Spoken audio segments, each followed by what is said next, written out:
Welcome to the Great Detectives of Old Time Radio. From Boise, Idaho, this is your host, Adam Graham. If you have a comment, email it to me, box13@greatdetectives.net. Follow us on Twitter at Radio Detectives and become one of our friends on Facebook, facebook.com/Radio Detectives. Well, before we do get started, I want to let you know this show is brought to you by the support of our listeners. And you can support the show, support.greatdetectives.net. You can also mail in a donation to Adam Graham, P.O. Box 15913, Boise, Idaho, 83715. Well, it's time to return to police headquarters. And when we first played this series, just before we got into Dragnet, there were 2 episodes lost, and thankfully those have both been located. And the police headquarters was a 15-minute show from 1932. It's the oldest thing we played on Great Detectives of Old Time Radio. So we're pleased to go ahead and at last wrap up the series Police Headquarters. So here are those 2 missing episodes, episode 19 and episode 22 of Police Headquarters.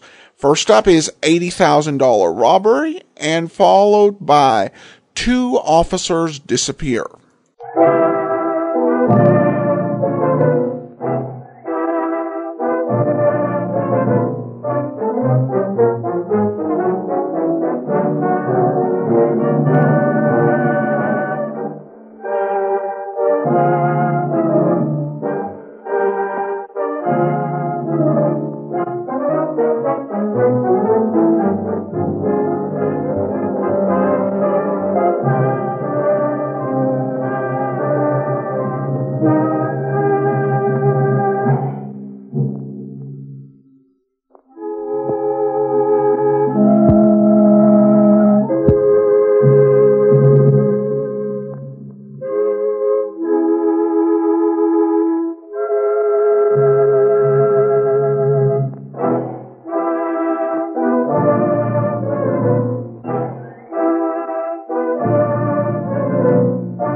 Police headquarters. Hold the wire, please. Detective Bureau, Captain Wood speaking. This is the Federal Surety Company. Something just tripped one of our alarm systems at 847 Reading Street. It's the Sternberg Warehouse. Okay, I'll get someone right away. Radio. Send the patrol to 847 Reading on investigation. Right. Robbery.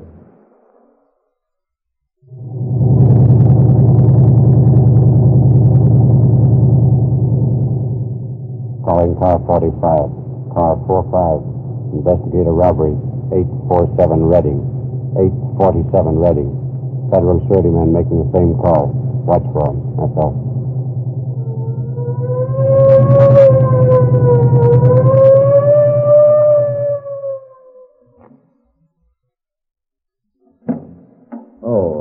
Sit down, Ryan. Thanks, Captain. What's the dope on that fur job? Don't know, Captain. The partner and I got the radio call at 5:32 this morning, and we made the trip in 2 minutes flat. We found the back door of the place open and went in. The back storeroom was pretty much upset and looked like it had been cleaned out. Well? Well, we flashed our lights around, and pretty soon we run onto a guy laying on the floor with a cut on his head.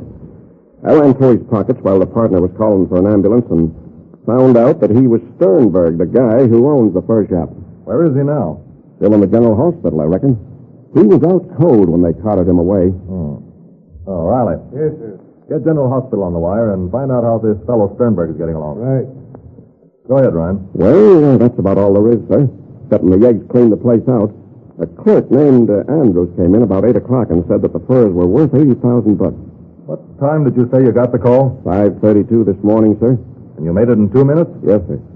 This report from the Federal Surety Company shows that the burglar alarm was tripped at 5:29.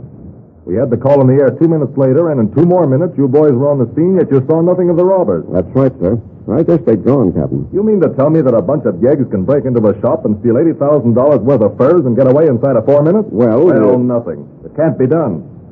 Did you scare up any witnesses? No, sir. There wasn't a soul in sight except in the paper boy. Did you talk to him? Yeah, and he said that he was positive that there hadn't been a car down that street in the last hour. Oh, he did he? Well, that's what he said, sir. Listen, Ryan. Whoever stole those furs had to use a truck. And if they did, that newsboy would have heard it or seen it. What was his name? The newsie? Yeah. Wait a minute. I have it here somewhere. Joey Yarwitz. Lives 342.5 L Street. Oh, so it was Joey Yarwitz who says he didn't hear any sounds of a truck, huh? Well, that's what he told us, sir. Riley. Yes, sir? Send a pick out on Joey Yarwitz. You'll probably find him around the Star Pool Room. Tell Higgins it's the same kid we had in here for milk stealing about a month ago. Okay, Captain. Oh, the hospital reports that Sternberg is okay. He went home about an hour ago. Minor contusion. All right, thanks. Anything else for me, Captain? Yes. Chase out to Sternberg's house and get him down here for the lineup this afternoon. He may be able to pick out a few faces from the dragnet. Right, sir.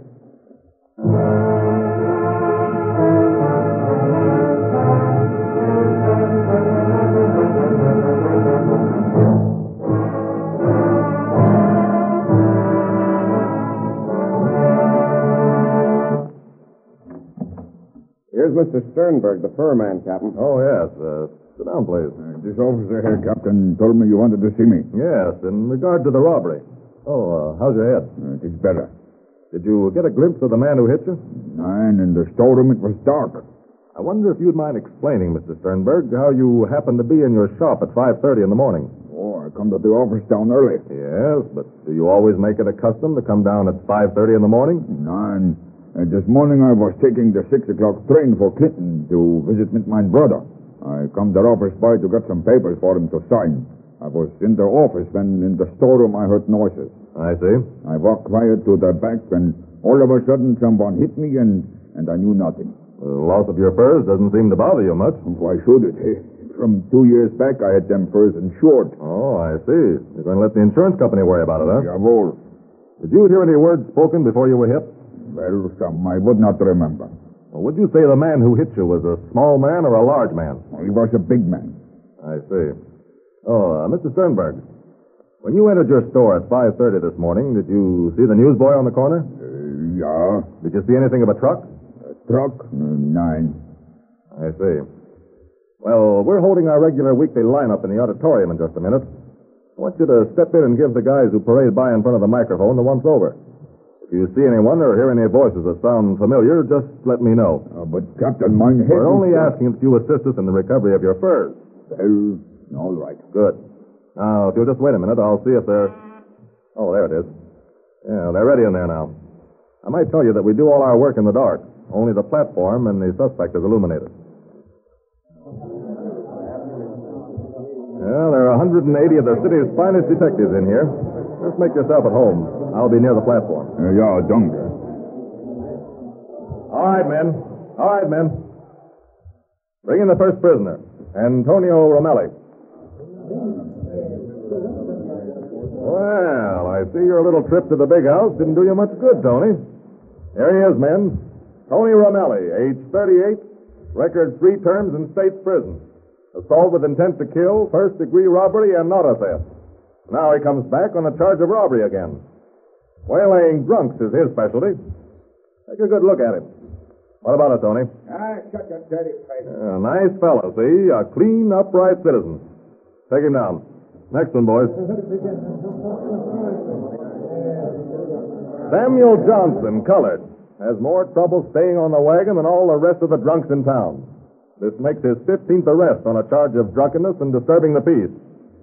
Sam has a razor, and one of these days it's going to send him to that one-way walk if he doesn't cut out his fighting. Now, what about it, Sam? Well, Mr. Captain, I guess I just slipped again, sir. All right, take him down. Next prisoner. Well, I didn't know the boys had picked you up yet, Joey. Well, what you got me down for this time, Captain? Now, Joey, you know why we brought you down. Because you didn't tell us the truth about that fur robbery this morning. Oh, you bulls make me sick. I told you, dumb flatfoot, that I ain't seen nothing, I ain't heard nothing. And you ain't going to tell nothing. Yeah, I know you're lying, Joey. Men, this is Joey Yarwood. Sells papers at 6th and Reading. Used to be the leader of the East Side hoodlums until we broke him up. Had him in here a month ago on a milk-stealing charge, but he lied out of it. Take a good look at him, men. You'll probably be after him for murder one of these days. All right, take him away. Next prisoner.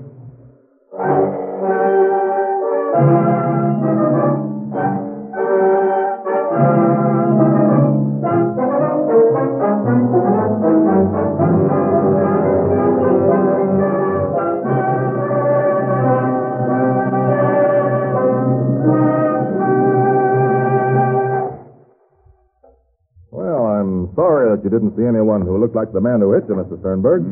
After all, it was just a shot in the dark. Yes? There's a woman here to see you, sir. Joey Yarwood's his mother. Oh, yes. I asked her to come down. I better go now. Wait a minute, Mr. Sternberg. We still have to fill out the robbery report. You'll just wait until I finish with Mrs. Yarwood. Show her in, Ryan. Oh, but I must be... Sit down, Mr. Sternberg. I'll just be a minute. Well, what is this time? My Joey's in trouble again? I know it. Now, there. It's nothing serious, Mama Yarwood. Here, sit down. Always I was such a good mother to him. Always I tried to send him to school and buy him nice clothes. There now. Joey hasn't done anything bad. Here, stop crying and maybe you can help us out. All right, Captain. Oh, the trouble with us is that we can't get along with Joey. Somewhere he developed a hatred for cops. Consequently, he does things which are against the law. Joey and the law just don't hit it off. Now, I thought that perhaps...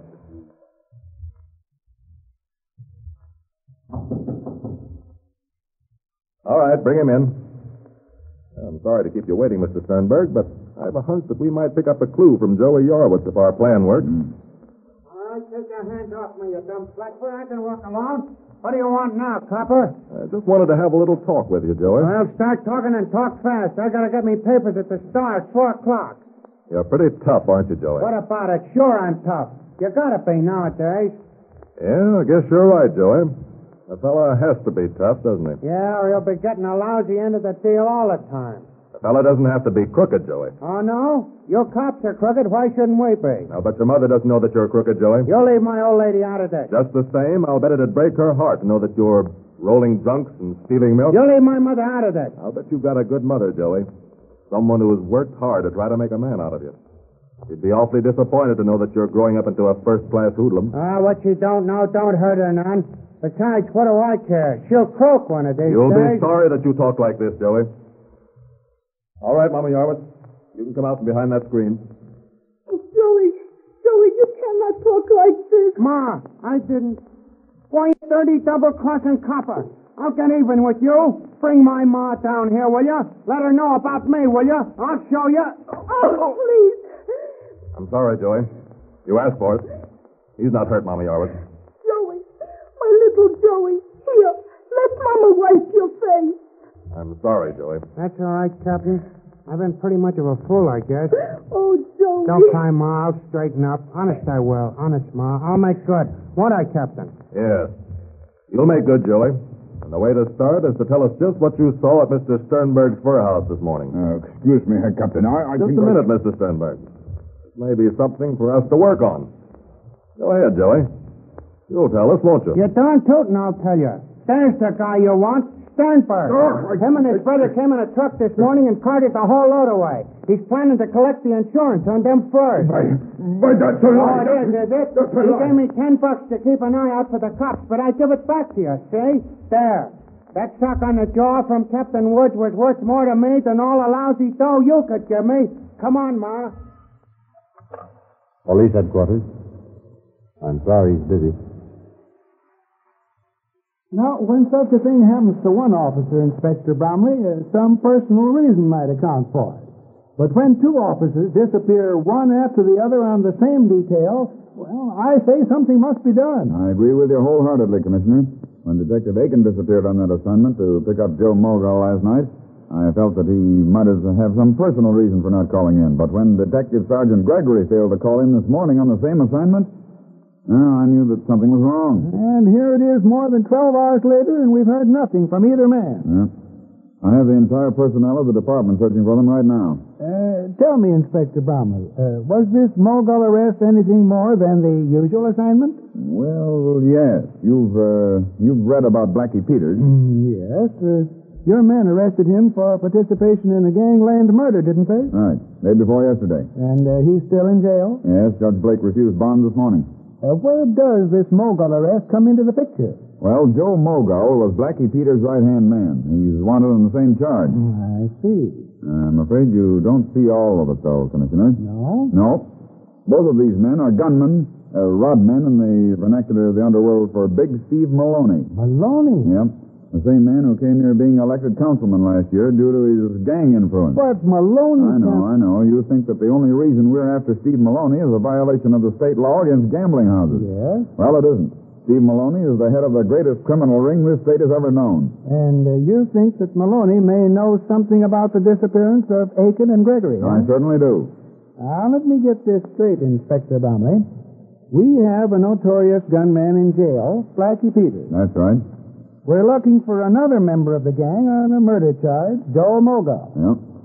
Now, both of these men work for Big Steve Maloney. And two officers sent to bring Joe Mulgall to headquarters have disappeared. Is that it? In a nutshell. Well, why then don't you arrest Steve Maloney on suspicion of kidnapping? Because we couldn't hold him 24 hours. Listen, Commissioner, I've tried for a year to get something on Maloney, but he's too smart for it. The arrest of Blackie Peters is the first step towards him that I've been able to make. What do you think has become of Detective Aiken and Gregory? Well, I'll confess that I haven't the slightest idea, except that their disappearance is very irregular. Well, push things to the limit, Bromley. Distribute circulars and offer a reward of $1,000 for information leading to their safe return. These men must be found. Why, in the... Pardon me. Yes? Big Steve Maloney just breezed in with one of his trigger men for a talk with you, sir. Oh, you did, huh?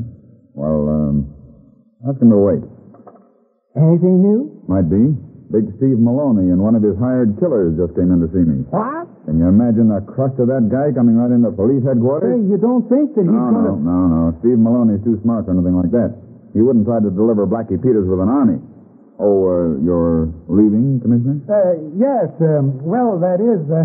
I have a pressing engagement in the mayor's office. I thought you might like to stick around and hear what Steve has to say. No. That is, I'd like to, but... good day, Inspector. I'm sure you'll do everything in your power to find these two officers. Oh, you bet I will, sir. I'll leave by this door if you don't mind. It'll be, more convenient. Oh, surely.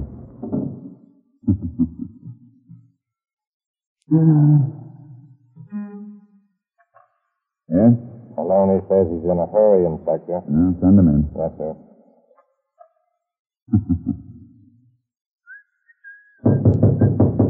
Come in. Hello, Inspector. Come on in, Tony. What do you want, Steve? Mr. Maloney to you, copper. Oh, since when? So this is the way our public service treats the taxpayers, is it? You know the proper thing to do is to ask me to have a chair. Well, there's a chair over there if you want to sit in it, and say what you've got to say. I'm busy. Okay. Sit down over there, Tony. And you can keep your thug facing me if you don't mind. Say, listen. Yes, sir? Search these two men. Hey, take your hands off me. Now, don't get tough, Maloney. Why, you don't think we'd be so dumb as to walk into headquarters packing rods, do you? After all, we can read. We know you got a Sullivan law. Oh, indeed. Well, you both got more brains than I gave you credit for. It's all right, Ryan. Yes, sir. What's in your mind, Steve? You got an acquaintance of mine, Blackie Peters in the jug. A good boy. An acquaintance of yours, a good boy? Don't make me laugh. All right, I've got him in the jug. What about it? Nothing except I thought maybe, All right, get down to brass tacks. You thought what? Well, I hear you got a couple of dicks missing. Where'd you get that? From a little bird? Well, you tell that little bird for me that my cops will show up. Yeah, then why have you got the entire force out combing the city? Well, it isn't any of your business, but if you want to know, we're combing the city for Whiz Logan for Chicago authorities. Logan? When did he hit this berg? I don't know when he hit it, but he's going back to Chicago inside of 24 hours. Oh, then you ain't looking for Detectives Aiken and Gregory. Not yet, we aren't. You admit that they're missing. What's your game, Maloney? Just this. You got Blackie Peters in the jug. You're short 2 dicks out of the Detective Bureau. I was just thinking that if, maybe somebody left the door to Blackie's cell open by mistake, maybe your 2 lost coppers had come wandering home. Why, you low-down dirty snake. No. Now get the blazes out of this office, and if I ever catch you down here again, I'll jug you myself. Charge or no charge. Now get out, both of you. Oh, yeah? You're going to be sorry for this, copper.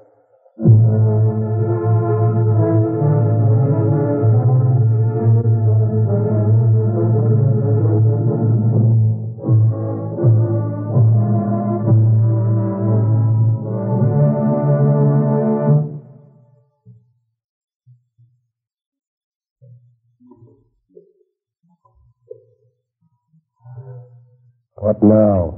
I got a cellmate for you, Blackie. Meet Whiz Logan in Chicago. Did I ask for company? Do you always get what you ask for? Shove him in there, Tim. Yes, sir. Now in with There. Now you 2 rats ought to get along nice and peaceful like. Says you.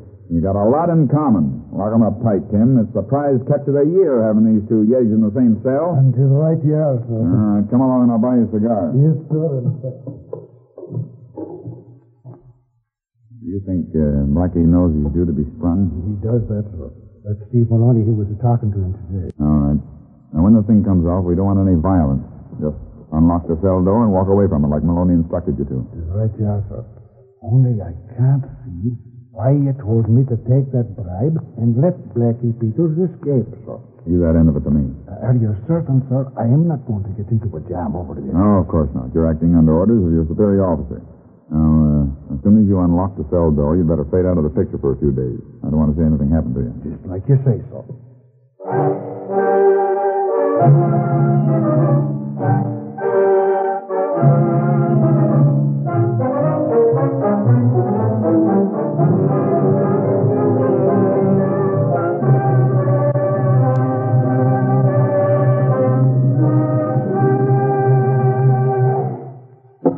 You Whiz Logan, eh? Yeah. What are you doing in this town? Oh, things got too hot and shy. I had to clear out. Somebody skipped off the booze, and they picked me up downtown. Yeah? I got to drive on in this bag. I'm in a pretty tough spot myself. 3-time loser in the big house, and now they got me up on a murder rap. Oh, gee, that's tough, I hear. I don't know. Maybe it ain't so bad. What do you mean by that? Listen, Wiz, you're in luck, see? I work for Big Steve Maloney. You ever hear of him? Yeah. Steve sort of runs things in this town, and he's got me all set for a break. What is it, a delivery? Yeah. Only no rough stuff. You see that old man that turned the screws on you? Yeah. Steve was down this morning and slipped him $1,000 to turn the key and let me take it on the lam. Yeah? When's it coming off? Almost any time now. Hey, listen. Ain't those footsteps?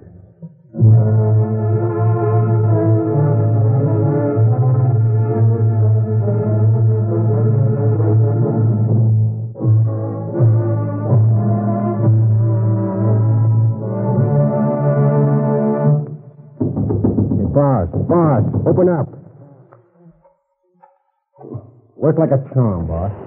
Not out here. Come inside. Oh, yeah. Wait a minute. Who's this guy with you? That's Whiz Logan from Chicago. Whiz Logan, eh? Yeah. The dumb dicks locked him up in the same cell with me, and when the turnkey you fixed and unlocked the cell door, he lammed out with me. Well, bring him in, then.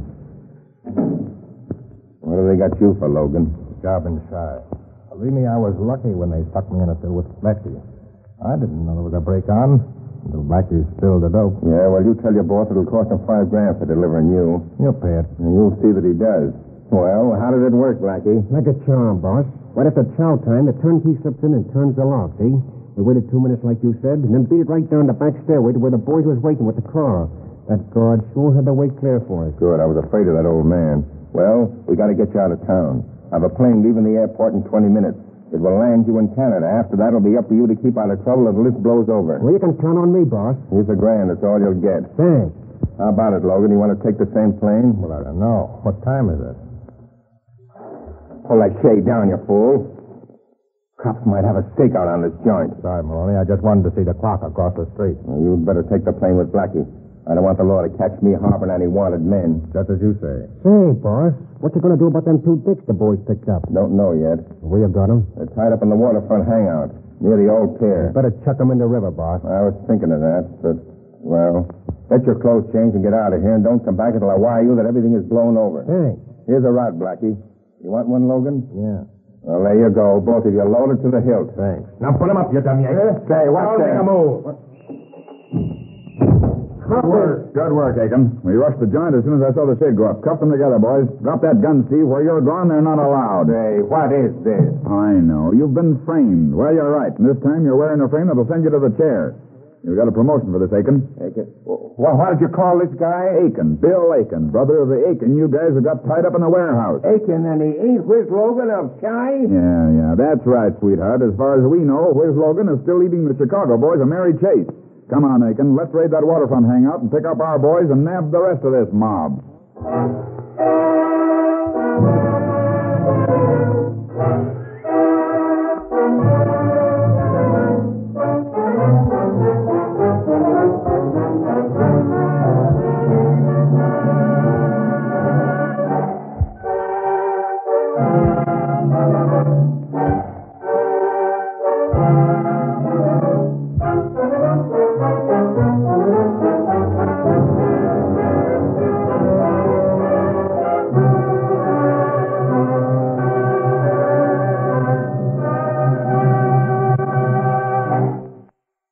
Welcome back. Well, kind of as usual with police headquarters, a bit of a mixed bag.